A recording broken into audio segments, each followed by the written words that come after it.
Святкуйте, тихо й пам'ятайте, що в Україні в нас війна.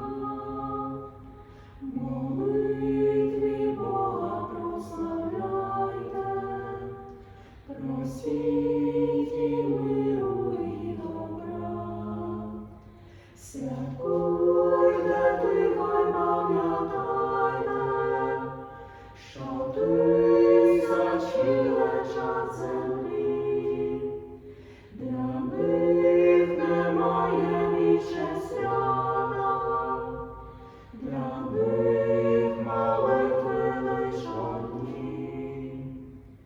Святкуйте, тихо й пам'ятайте, маленькі діти без батьків, серденька їхні звеселяйте, щоб зупинити страх і біль.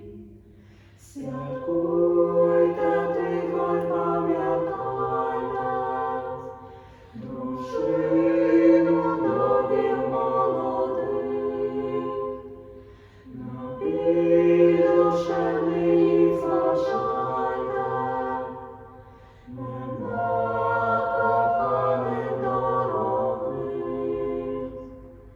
Святкуйте, тихо й пам'ятайте, і не тривожте сміхом біль, бо серце їх щемить і в'яне, від болю вже немає сил.